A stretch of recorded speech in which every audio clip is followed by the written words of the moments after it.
Même à la mi-temps, l'infosport continue. Sur France Bleu Nord.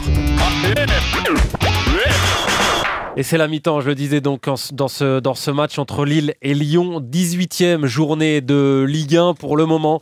Pas grand-chose à se mettre sous la dent, très peu d'occasions. On espère que ça se décantera donc en deuxième période. On fait le point sur l'actualité sportive dans quelques secondes. Et j'en profite pour inviter Driss qui est avec nous donc, sur France Bleu Nord. Driss qui a un diplôme donc, d'enseignant en judo et qui fait un tour de France des dojos, donc là où on enseigne le judo. Driss est avec nous. Bonjour Driss. Bonjour.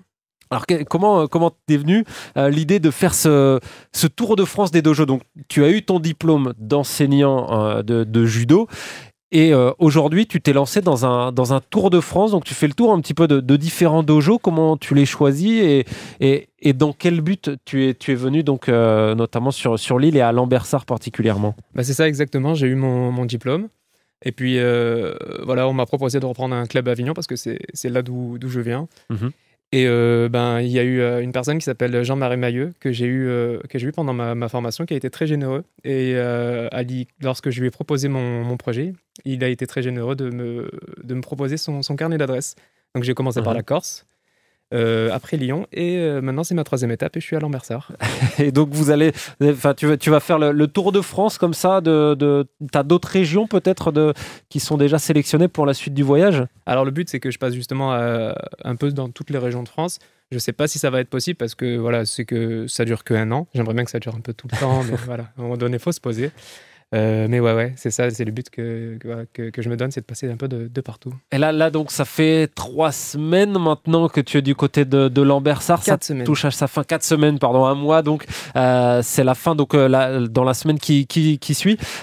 Quels sont les enseignements qu'on tire dans ce cas-là dans chaque dojo? Quand on est enseignant, du coup, on s'est déjà pratiqué, on s'est enseigné également. Qu'est-ce que ça apporte de plus de pouvoir échanger comme ça? Est-ce que dans chaque région, par exemple, on voit des pratiques différentes dans l'enseignement ou ça dépend vraiment de chaque enseignant, justement, chaque maître a sa façon d'expliquer? C'est exactement ça, c'est que chaque fois, chaque dojo et chaque enseignant a une manière différente de voir le judo. Et là, particulièrement à Lambersart, c'est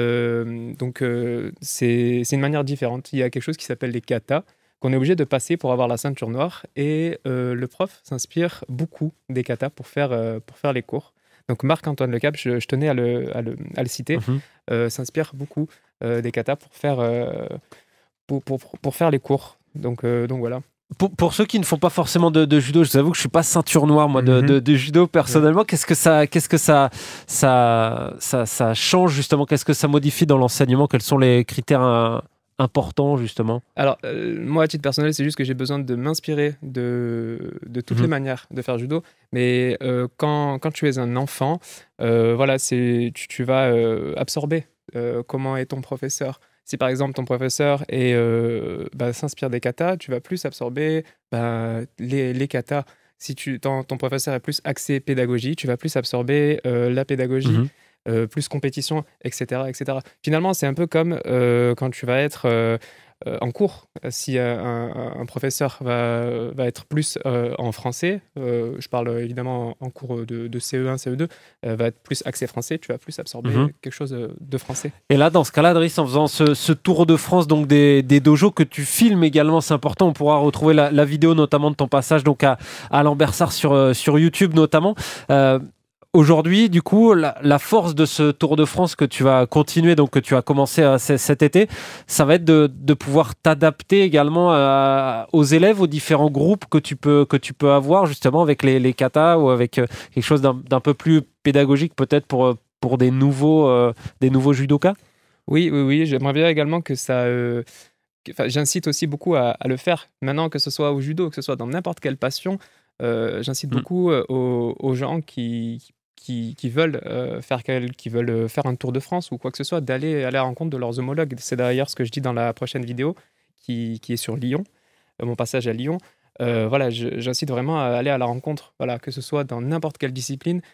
allez à la rencontre, pas forcément sur un Tour de France, mais n'hésitez pas à aller à la rencontre pour échanger. On a beau avoir du savoir, avoir étudié tout ça et avoir des diplômes qui le font, l'échange constant entre entraîneurs ou entre collègues tout simplement de même profession en tout cas, on apprend forcément en se nourrissant de l'expérience de chacun. C'est un peu ça le message de votre Tour de France. Exact, c'est ce que m'a appris le judo dans le code moral, il y a l'amitié et c'est vraiment ce que m'a appris le judo et aussi mon professeur et ma région aussi. On apprend vraiment à se donner un peu les petits tips, un peu à se donner comment tu as appris ça, comment tu inculques aussi ça à tes élèves. Quelque chose qui est très important et je pense que quelque chose que toutes les disciplines devraient aussi faire. Donc on te retrouve dans le prochain dojo, ce sera dans quel coin 2022 ? À Pontarlier. À Pontarlier. Après, on peut me retrouver sur la chaîne Manche et Revers du Décor. Donc je suis un peu partout, je suis aussi sur Instagram, sur Facebook. Donc Manche et Revers du Décor.